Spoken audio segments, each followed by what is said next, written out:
একটা আমল, এটা আজকে বলা দরকার, স্মরণ করানোর জন্য। সবার জানা আছে আল্লাহ রহমতে, স্মরণ করিয়ে দেওয়ার জন্য নিজেকে এবং ভাইদেরকে স্মরণ করানোর জন্য এই জুমায় আলোচনা দরকার। কারণ সামনের জুমাতে তো জুলহজ শুরু হয়ে যাচ্ছে। আমলটা হলো, যাদের কোরবানির ইচ্ছা আছে, কোরবানি করার নিয়ত আছে, কোরবানি তার উপর জরুরি, এই জন্য হোক বা নফল কোরবানি হিসাবে হোক, কোরবানি করার যার ইচ্ছা আছে তার জন্য গুরুত্বপূর্ণ একটা আমল হলো জুলহজের চাঁদ, জুলহজ মাসের নতুন চাঁদ দেখা দেওয়ার আগে, মানে জুলহজ মাস শুরু হওয়ার আগে আগেই সে নিজের নখ কাটা, মোচ কাটা, পশম কাটা, এই কাজগুলো আগে সেরে নেবে। কেন সেরে নেবে? আগেই সেরে নেওয়ার দরকার হলে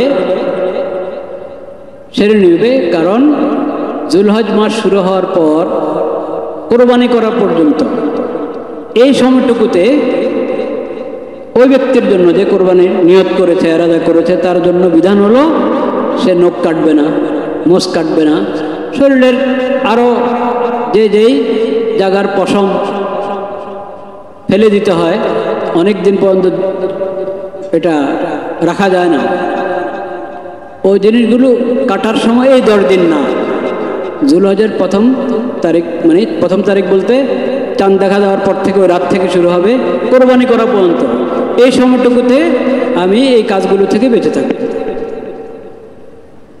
নখ কাটা বা শরীরের অন্য কোনো জায়গার কোনো চামড়া, কোনো পশম কাটা, এই কাজ থেকে এই সময়গুলোতে বিরত থাকা। কি হিকমত এটাতে আছে, কি তাৎপর্য? অনেক তাৎপর্য থাকতে পারে, কিন্তু এটা বিধান।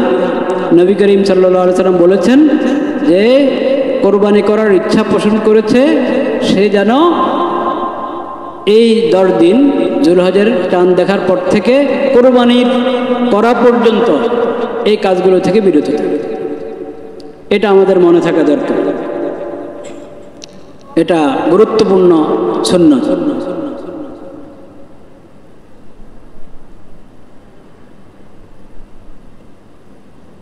তো এখন আমরা সবাই মশলা জানি, নখ অনেক বড় হয়ে গেলে সুন্দর, ভালো নখ বড় হয়ে গেলে হ্যাঁ যে জিনিসগুলো কেটে ফেলতে হয় ওগুলো তো বেশি বড় করা যায় না।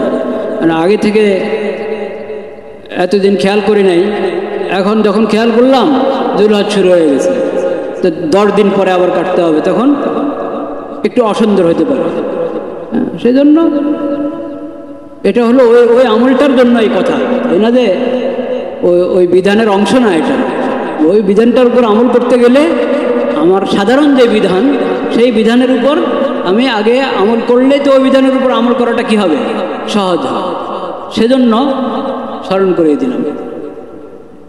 আরেকটা কথা, যে কোরবানি করবে না, সামর্থ্য নাই এই কারণে কোরবানি করবে না, যে কোরবানি করবে না সেও যদি এই আমলটা করে,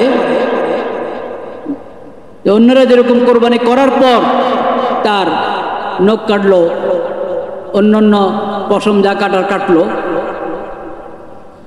এও যদি এটা করে, যে কোরবানি করছে না সেও যদি এই কাজটা করে, তাহলেও সে সওয়াব পাবে। এবং হাদিস শরীফে আছে যে ওই ব্যক্তি কোরবানির সওয়াব পাবে।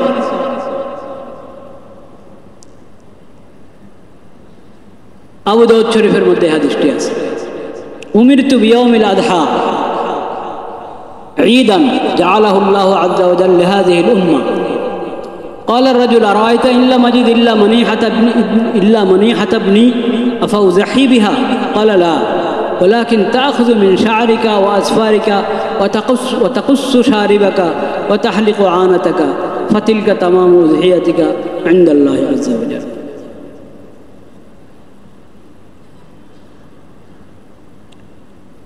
لا إله إلا الله